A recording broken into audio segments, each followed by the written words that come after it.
Hey everybody, this is Matt Stone Sr. with the Utah Real Estate Pros, and I wanted to make a quick video about a term that I hear quite a bit from buyers that I represent, and that term is overpaying.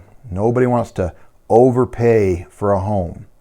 And I know different people mean different things when they say that. Some people will say, well, they don't want to be upside down, because they're aware of appraisal gaps and things like that, and that makes a lot of sense. A lot of other times they say that, I think they mean they want to feel good about their purchase, and certainly you should, but they want to feel like they got a good deal. And in this market, not many good deals out there unless you own a construction company and you can flip a house. Now certainly when someone says they don't want to overpay, I don't want them to buy a house that isn't in their budget. I don't want them to buy a house that doesn't suit their needs and they're going to be strapped every month trying to make that payment. But let's talk for just a second about what overpaying really means. First of all, you're not overpaying. The market dictates how much a home is worth, and the appraiser that works for the bank, they kind of determine how much a home is worth. So it's not like you get to go in and say, you know what, this house is listed at $500,000, but yeah, I think it's only worth $480, so that's all I'm going to offer. In this market, I don't even know if you're going to get a response from the sellers if you make that kind of an offer. So don't think of overpaying as something that you have control over right now.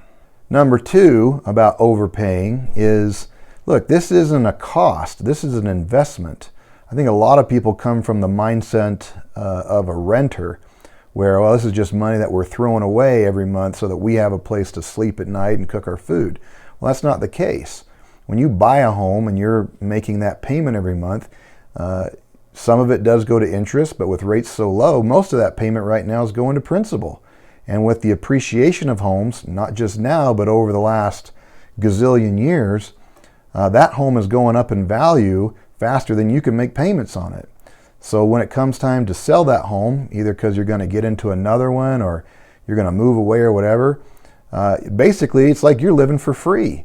So don't think of that money as overpaying and throwing that money away. This is money you're putting into a savings account every single month. The third thing to think about when that term overpaying creeps into your mind is when you buy a house, this is the only thing you're really going to buy that's going to appreciate.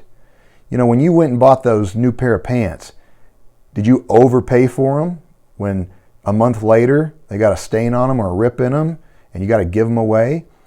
Did you overpay for your car? Well, it's worth a lot less now than when you took it home. What about the food that you bought? Did you overpay for that? That food's gone. You spent $40 on a meal or $100 on a meal. That money's gone, the food's gone. But with a house, it's different. The house value, traditionally, over, again, the last 100 years, that housing price goes up. So are you really overpaying for something where the value is increasing? You get to live in it. You're making memories in it. You have a place to sleep, a place to eat, a place to spend time with your loved ones and your friends and your dog and all those types of things.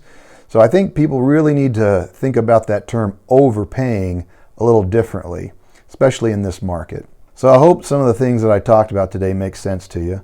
If you have any questions about it or you want to talk more about your specific situation, send me a message or give me a call and let's sit down together and figure out how we can work together to help you reach your real estate goals.